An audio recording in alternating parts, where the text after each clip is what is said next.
Sabe, o mundo está enfrentando cada vez mais desastres ambientais, né? E aí fica a pergunta: como é que a gente prepara as novas gerações para isso? É exatamente sobre isso que vamos conversar.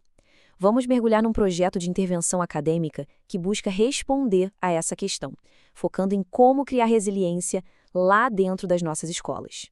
Bom, este trabalho, o Educando para a Resiliência, é uma monografia de autoria de Walter da Silva Lopes, com orientação de Raila Amaral Lemos. Ele foi apresentado ao curso de pós-graduação em Escolas Resilientes e Educação para a Redução do Risco de Desastres da Universidade Federal de Juiz de Fora, em 2025. É o tipo de trabalho que reforça o compromisso da universidade em formar profissionais éticos, críticos e prontos para os desafios reais da nossa sociedade. É a união do rigor acadêmico com o impacto social direto. Olha, se essa ideia de ter escolas mais seguras e comunidades mais preparadas faz sentido para você, o seu apoio é super importante. Então, segue nosso canal, curte e compartilha, porque assim mais gente fica sabendo deste trabalho transformador. Ao espalhar um conhecimento como este, a gente fortalece uma conversa que é vital para o futuro de todos. Ok? Então vamos lá.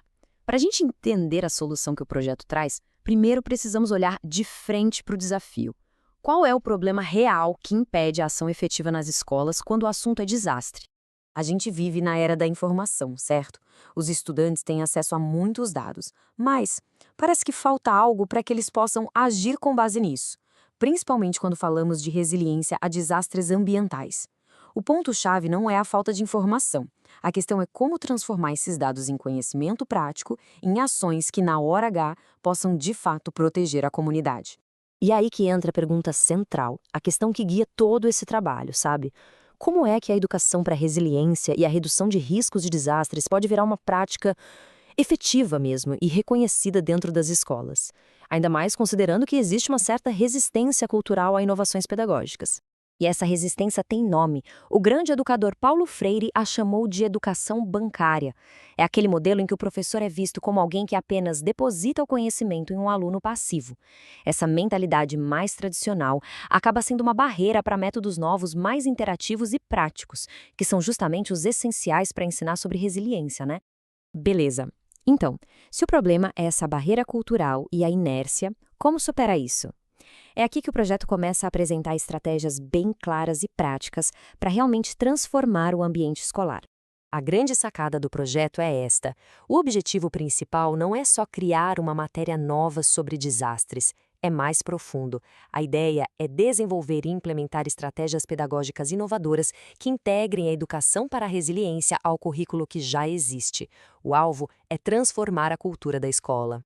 E para essa visão se tornar realidade, o projeto se divide em objetivos específicos. Começa com a identificação das percepções atuais sobre resiliência. Depois, propõe atividades práticas para o currículo e oficinas para formar os professores. Também prevê a análise de dados sobre desastres locais e, com base nisso, a criação de um plano de ação que possa ser replicado em outras escolas.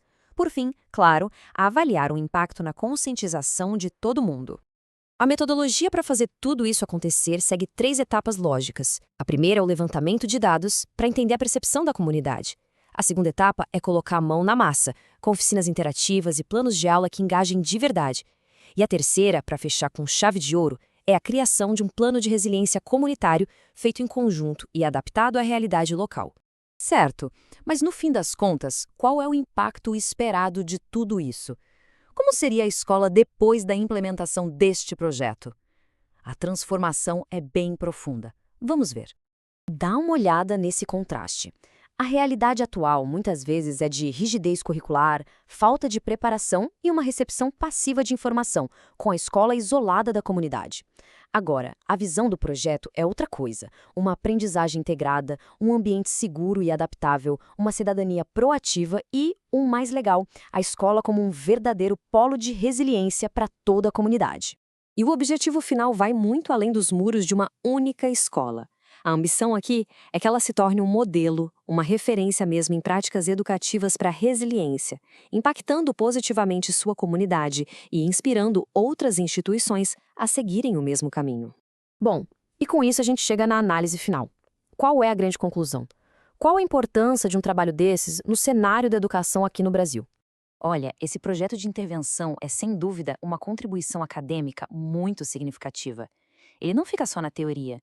Ele oferece um caminho estruturado e prático para construir uma cultura de preparação e resiliência a partir da base. É um baita exemplo de como a pesquisa acadêmica pode e deve gerar soluções concretas para os desafios da vida real.